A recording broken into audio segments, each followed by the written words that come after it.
হ্যাঁ, এর মধ্যে আমাদের কালার আছে টোটাল 3টা কালার, এন্ড কালার গুলো খুবই খুবই অসাধারণ। আমি যেটা পরে আছি এটা কিন্তু মেরুন এন্ড হচ্ছে গোল্ডেন একটা শেডের মধ্যে আছে। হ্যাঁ, আগে কি গোল্ডেনটা দেখাবো?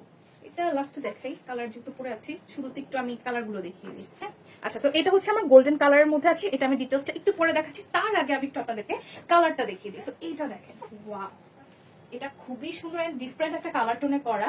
হ্যালো এভরিওয়ান, কেমন আছেন? Thank you so much Yasmin আপু, ওয়ালাইকুম সালাম। আচ্ছা, এই কালারটা যেটা দেখতে পাচ্ছেন এটা কিন্তু একটা মিন্টিশ গ্রিন। হ্যাঁ, একদম মিন্টিশ একটা গ্রিনের মধ্যে আছে।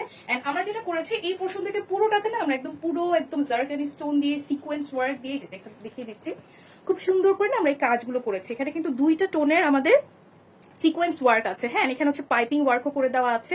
এন্ড এই পোর্শনটাতে দেখতে পাচ্ছেন এই পাইপিং ওয়ার্কের পাশ দিয়ে আমরা সুন্দর করে এখানে জারি সুতার কাজ করে দিয়েছি, যাতে এটা ডিটেলটা আরো সুন্দরভাবে ফুটে ওঠে। হ্যাঁ, আর এই পোর্শনটাতে দেখতে পাচ্ছেন খুবই কি জানি বলে এগুলোকে, ধাপকার যে কাজ না, না এটা পাইপ ওয়ার্ক। আচ্ছা, এটাও পাইপ ওয়ার্ক আছে এখানে। ওকে, সো এটাও কিন্তু পাইপ ওয়ার্ক করে দেওয়া আছে। এই যে পাইপ ওয়ার্ক করে দিয়ে একদম সুন্দর করে এখানে জারি সুতা দিয়ে ডিটেলিংও করে দেওয়া আছে। ঠিক আছে, তো এই বোরখাটা দেখতে পাচ্ছেন ক্রেপ সিল্কের উপর করে দেওয়া আছে। সাইজেস তো কাস্টমাইজেবল।